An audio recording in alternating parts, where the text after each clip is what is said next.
তারা সবাই আমরা বাংলাদেশি, তাই আমরা সবাই সমান অধিকার।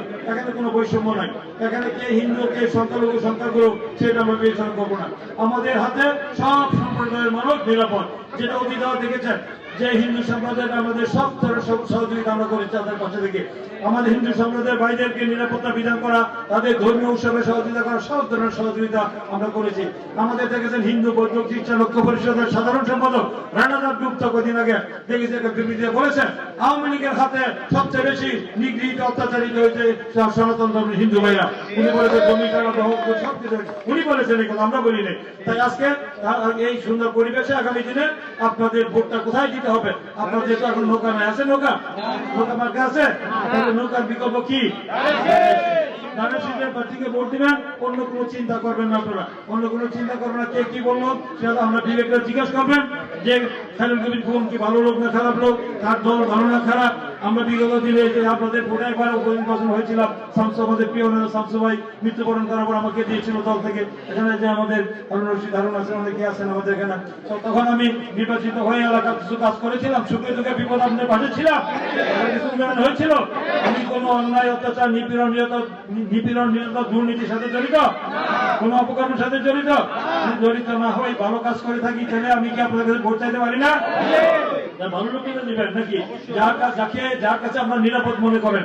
তাই আপনারা একটি সুন্দর সমাজ বিনির্মাণের ক্ষেত্রে আপনারা শান্তিতে বসবাস করার জন্য একটি জনগণের কল্যাণ, একটি গণতান্ত্রিক সরকারের যে সুন্দর মানে একটি রাষ্ট্র পরিচালনা করার জন্য আগামী দিনে আপনাদের জনপ্রতিনিধি কে হবে সেটা আপনারা যদি ভুল সিদ্ধান্ত নেন তাহলে আপনারা এর জন্য খেসারত দিতে হবে। তাই ভুল সিদ্ধান্ত নয়, সঠিক সিদ্ধান্ত নেবেন বিবেকের প্রশ্ন করে।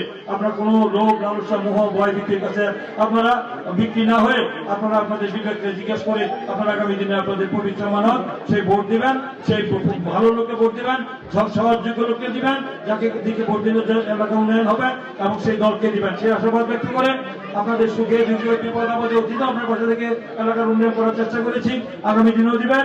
এখন এই দেশের মানুষও চায় আগামী দিনে এই বাংলাদেশ জাতীয়বাদী দল ক্ষমতায় আসুক। কদিন আগে প্রথম আলো পত্রিকায় বলছে প্রথম আলো পত্রিকায় একটা জরিপে দেখা গেছে 70% মানুষ আগামী দিনে এই ধানের শীতের প্রার্থী বিএনপিকে বিজয়ী করতে চায়, বিএনপিকে ক্ষমতা দিতে চায়। বেসরকারি প্রতিষ্ঠানের সার্ভে রিপোর্ট একটি রিপোর্টে আমরা সেটা আমরা দেখেছি, সেই জরিপের রিপোর্ট দেখেছি 82% মানুষ চায় তারা বাংলাদেশের প্রধানমন্ত্রী হোক। তাই আপনারা আগামী দিনে দুইটা ভোট দিবেন বাংলাদেশে, একদিনে দুইটা ভোট। একটি হলো আপনাদের প্রথমকে ভোটটা দিবেন, আপনাদের পছন্দের প্রার্থী ধানের শীষ দিবেন, দিয়ে তারপরে আপনারা হা বা না দুইটা ভোট আছে, সেই ভোটের মধ্যে হাতে দিবেন। এটা হলো আমাদের আগে ভোটটা দিয়ে দিবেন ধানের শীষে, তারপরে দিবেন হাতে। এইভাবে আপনারা দুইটা ভোট দিবেন। দুইটা ভোট দেওয়ার দায়িত্ব দিয়ে আপনারা আসবেন সেখানে। আপনারা সকলে ফজরের নামাজ পড়ে, আপনারা যারা হিন্দু বন্ধু আছে আপনারা সকলে পূজা দিয়ে আপনারা সকালে চলে যাবেন। তারা মুসলমান যারা আছেন ফজরের নামাজ পড়ে মুসলিমরা চলে যাবেন। সকলকে আপনাদের সেই ভোটাধিকার করবেন, যাতে আগামী দিনে নরসিংদী সদরের আসনের মানুষের ভাগ্যের উন্নয়ন হয়, দেশের মানুষের শান্তিতে বসবাস করতে পারে, একটি সুন্দর সমাজ আমরা বিনির্মাণ করতে পারি এবং এই দেশের এই জনগণের কল্যাণে কাজ করতে পারি, মঙ্গলের কাজ করতে পারি, এই আশাবাদ করতে পারি।